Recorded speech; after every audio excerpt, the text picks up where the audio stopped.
For many people, Garnet is a ghost town. But for me, it's a quaint little town where I grew up. The first cabin we lived in is still standing, probably 200 yards east of Ole Dahl's saloon.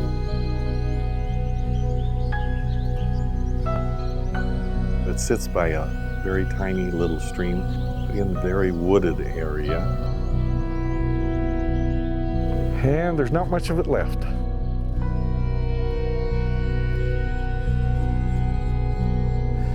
And this is the old house that we lived in shortly after I was born in 1939, November 28th, 1939.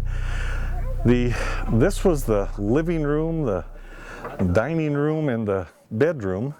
The other part of the house, it was the kitchen, which is right behind me, and that has fallen down. So this little teeny house is where the three of us lived, my mother, father, and myself, for a few years. This building, property of Mr. and Mrs. V.I. McDonald, Route 1, Missoula, Montana. No trespassing, // You know, he didn't want anybody coming into his house, even though he wasn't living here. Very few memories of this place. I was just too young, but what I do remember is my father and I out there in the front of the cabin, and he would sing me a song, something about fishing on the river. And I can remember my mother's garden and the little strawberries that she had and she was so proud of. And of course the growing season in Garnet is very, very short, being so high up. But she worked at having a little garden there with her strawberries. And when I see those strawberry plants up there, like I did earlier this summer, I like to think those are the remnants of my mother's doings.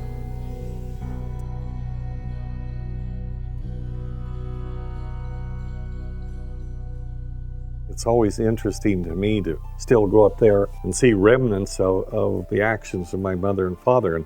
And one item that stands out with my father is a set of deer antler horns in part of a lodgepole pine that grows up there.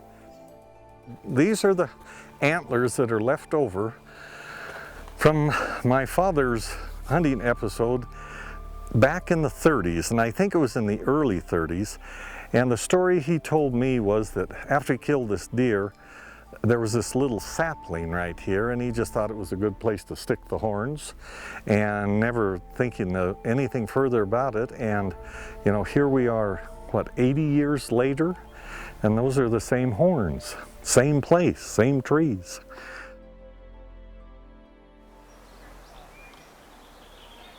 An interesting little story to me is the old character Frank Davy. And Frank Davy had Davy's Mercantile, which was the only mercantile in downtown Garnet, and he also had the hotel right across the street. And old Frank Davy felt that there would be a great revival in Garnet and the people would come booming back. And he had the hotel and he had the mercantile. He would be wealthy, wealthy.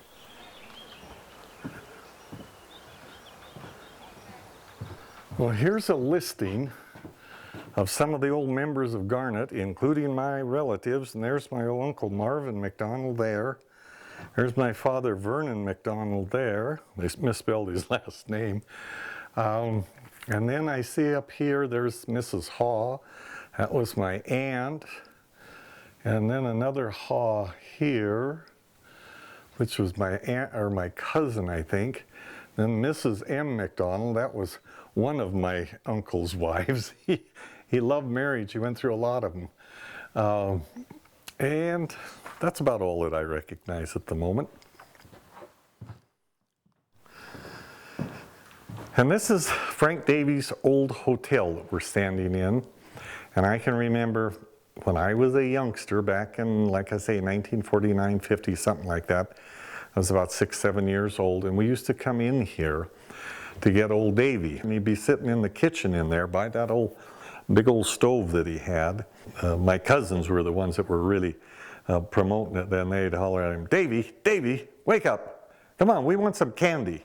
And we'd go out of the hotel, we'd go over to the mercantile, to the store, and he'd unlock it, and we'd go in, and I can remember there was the big candy counter.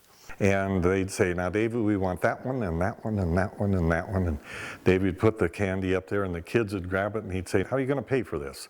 And my cousins would take rocks out of their pockets and lay them on the counter and say, with these rocks, ha, ha, ha. And they'd run out the door, and Davy would holler, you damn kids. My guess is that old Davy kind of enjoyed the sport also, you know.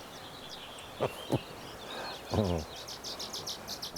The schoolhouse is still standing where my mom had her first teaching job, got out of Dillon, as they said, the normal school, and got a 2-year degree and got her first teaching job in Garnet. I can't remember the figures, but she just got a pittance of pay, and she taught all 8 grades in one room, and she had stories of trying to teach the kids how to read.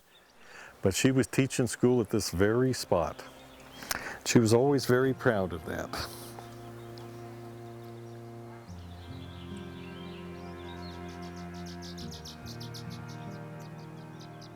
For me to be able to pass the history on to my family and my friends, I think is wonderful. And I think there's a richness in our life that comes about because of our knowledge of our history. So I think it's valuable. But you're talking to a person with a real biased attitude on the subject.